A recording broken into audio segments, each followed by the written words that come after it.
maybe you've been slacking on your maintenance. Maybe it's been 5 or 10 years since you've packed those bearings on your trailer. Maybe you got your brakes too hot. Whatever the reason that you've lost your bearing and messed up your hub, likely, potentially damaged that spindle.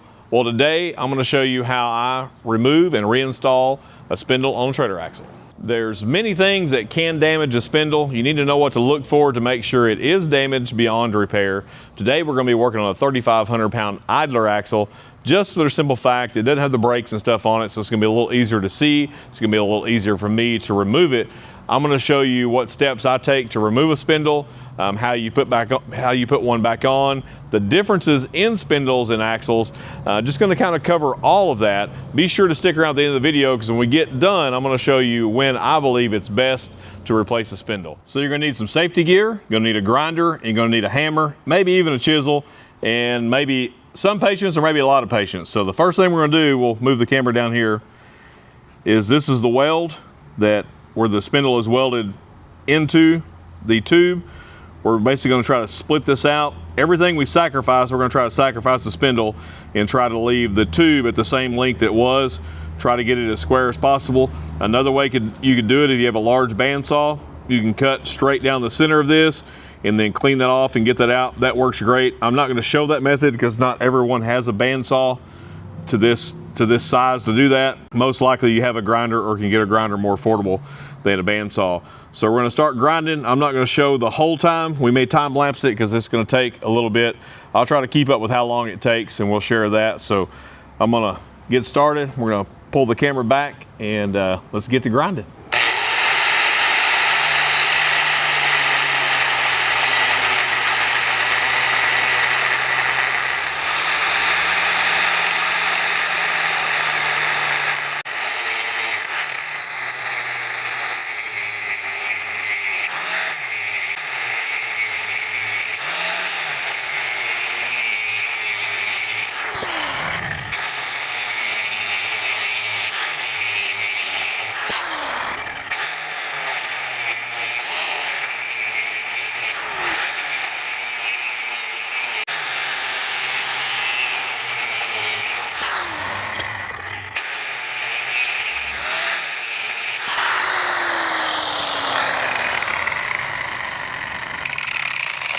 So what I'm looking for, you won't be able to see it on camera, but I'm trying to expose the line once I have removed the weld in between the spindle and the axle tube. I've ground off enough of these that I can kind of guess how thick the tube is. The tubes are gonna range, from a cheap axle, they're gonna be maybe 3/16 or a little under. Some of your larger axles, they can be all the way up to 1/2 inch thick. So you don't want to over grind it, but what you want to do is just grind the weld down enough to where you can fracture it off. So that's what I'm going to try now. I can see some of the line that's already starting to fracture, so it may be enough that we can just knock it off. It ain't going to hurt to bend any of this because it's going to be trash. So I'm going to grab a hammer and see if we can fracture this off.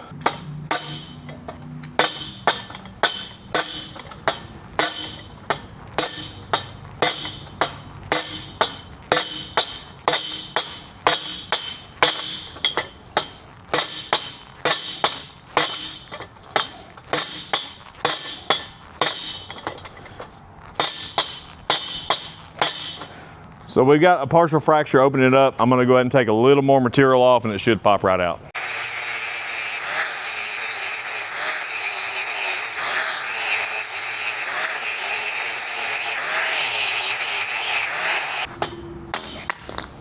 So now you can see inside the axle tube. Maybe you've never seen it inside the axle tube. Well, today you can say that you have. Here is the spindle that we removed. As you can notice, there's not a lot there that holds it on. Just the weld. We'll go around to the side, take a side shot of that. Basically that goes into place like that. Then it's got a full weld around it, and that's about it. So now we're going to talk about how to replace it, the steps involved in that. Then we'll talk about why you would have to replace it. Then at the very end of the video, I'm going to tell you what I think about replacing it and when I deem it necessary to replace it. And that's just my opinion, but I'm gonna give it to you towards the end. The first thing you need to do is clean all the weld off of this. We'll move the camera back around. You can still see some of the weld here. And then you're going to have to ask yourself, can you weld, or do you know somebody that can weld? This piece of pipe is going to need to be beveled all the way around. You're going to put a good bevel on it, and then you're going to need to replace the spindle. And there's where it's going to get a little tricky. This spindle here, this is a Lippert. This is very specific to this style axle. I'm going to go grab a spindle that would be easily to find. I keep them in stock. Let me grab that. This would be a very common 3,500 pound spindle, but if you'll notice the difference, it's longer, but that really doesn't matter. But it's missing a couple things. It's missing the brake flange. So if you're not running brakes, that's no big deal. It would work. But if you are running brakes, you're going to have to buy a secondary brake flange and weld this on. But here comes the issue, and this is where I see a lot of people have trouble, ask a lot of questions. When you go to put this in here, there is a problem. It's not going to work. I've seen people try to shim that up. I've seen people try to tack it in place, do all kinds of crazy stuff. This style spindle is not going to work in this style tube. And that's going to be the case for a lot. Now, we may have some axle manufacturers. Maybe you're a manufacturer of trailer parts out there and you're watching today, and I hope you are. Hopefully you'll leave some feedback. Back in the old days, we had basically a stud that went deep into the spindle. I kind of like that, because if you can imagine that going all the way into the spindle or into the axle tube, your U-bolts mount over that. That's pretty solid right there. It's a little stiffer than this. If you put this there, your U-bolts are just on the tube itself. We do see a lot of crushing where the U-bolts go, but I will say this, and this is something that's maybe subjective or debatable. When we see this crushed, it is due to overloading or abuse. If everything's done correctly, if you use this, just like it is for manufacturer, it's likely not going to fail. If you overload it, it is likely going to fail. If you had this system in there, it's likely not going to fail here, but it's likely going to fail in behind it or out in the middle. So whether it matters or not, I don't know. Again, it's debatable. I like the look of this, but really, if you're using it to its design and to its spec, it is not going to fail. I don't know that we rarely ever have a failure that's a defect. It happens occasionally. I'm not going to say there's not. And, we'll talk about those in other videos. But a lot of the time, it's due to abuse and use on the trailer. Sometimes it's just age, wear, and tear. So if you can only find this and you can't find this, that's going to answer your question there. This is not going to be repairable for you, and it's going to depend on the manufacturer. It's going to depend on the year model. It's going to have several different things you're going to have to put into place. Let's talk about a few things that would cause the spindle to need to be replaced. One of the most common is loss of bearing. It's usually the outer bearing, and what happens is that bearing comes apart and it just cuts into the bottom side of that spindle, and the material is gone, and it's not safe to put a new bearing on there. Sometimes it will cut all the way to the back. Sometimes it will get into the machine surface where the seal rides, and then a lot of the other times it will take this washer and friction weld this washer to that nut, cause the nut to spin. It will groove the spindle, and a lot of times it will take the threads off. I get the question all the time, can this be rethreaded? Well, if there's enough material left there, my answer to that is no, it can't be rethreaded. The threads can be cleaned up. If they flatten out a little bit, maybe they're just slightly damaged, we can run a big die on there and clean those up. But if the material is gone, the material is gone. So that's going to deem it necessary to replace the spindle. But then you have to ask the question, how do I know if I can replace the spindle or not? So here it is for me. If you're running this axle on your farm and you're not going to get it on the highway, if you want to put a spindle in it, by all means, put a spindle in it, have somebody put a spindle in it. If you're maybe traveling and are broke down and you can't get an axle, you need to get to where you're going, you can't get an axle, the only option may be for you to replace the spindle, and there are some companies out there that do that. I'm not going to leave a link to any of those because they change depending on where you're at in the country, or if you're out of the country, but there are some services, whether it be trailer or automotive related. I've had to use them to put a spindle in a dually last year, but they can build a spindle and put it in.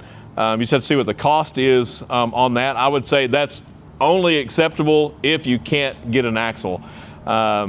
So my opinion on spindle replacement, the only time that you replace a spindle is if it's off highway use, you can't get an axle, and you have to put one in by a qualified company that can machine it and weld it in, or if it's a bolt-on spindle or a bolt-on arm that you see a lot of in the marine world, you can do that.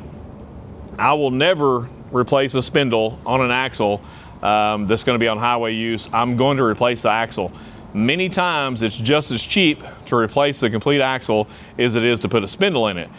Maybe you get into an 8,000 pound axle and above, it may be cheaper to have a company put a spindle in it if the brake flange is okay, if they can get a brake flange. But if your drum and your brakes and your bearings and all that are messed up, a lot of times it's cheaper and better, in my opinion, just to replace the whole axle, not to put the spindle in. But if you're going to put the spindle in, what you would have to do is, like I said, you're going to have to bevel this down. You're going to have to find the correct spindle. So say we had the correct spindle, you're going to have to put that in place, and now you have to get it straight. So the way to get it straight, you're going to get creative. You know, if you have a good side on the opposite side, you can pull tape measures off, you can mount you a hub in here and just take a series of measurements all the way around, because you don't want it off. If it's off, you know, 1/8 of an inch or 1/4 of an inch, it's going to make your tire wear. It could cause vibration, which is going to cause your bearings to fail, and you'll be right back to where you started. So this is how you cut one off. I only recommend this, again, if you're going to be off-road use, or if you get a qualified company to do that. I'm not a fan of spindle replacement, and if you disagree with that, that's okay. I'm not going to knock you, don't knock me. I'm going to replace the axle.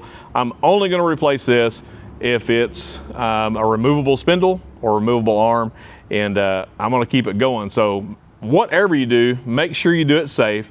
If you do take it and have to get a spindle put in, make sure the shop is qualified. Do some research, check some reviews, make sure it just ain't, you know, some crackerjack out here that's going to dirt daub it together, and the thing's going to, I mean, worst case scenario, it just flies off with the whole tire assembly. It's 70, 80 miles an hour down the road and injures somebody. I mean, that's the absolute worst that could happen. So don't take your chances. Do your maintenance. Keep rolling. If you want to know how to prevent spindle failure, we're going to leave some links and some videos in the description, or maybe somewhere up here on the screen. I never know where they're going to be, but I know they're always going to be on there. I don't have to worry about that. Check those out, help you do your bearing pack, help you do your bearing adjustments, and just keep your unit safe and traveling down the road, and we will see you down the road.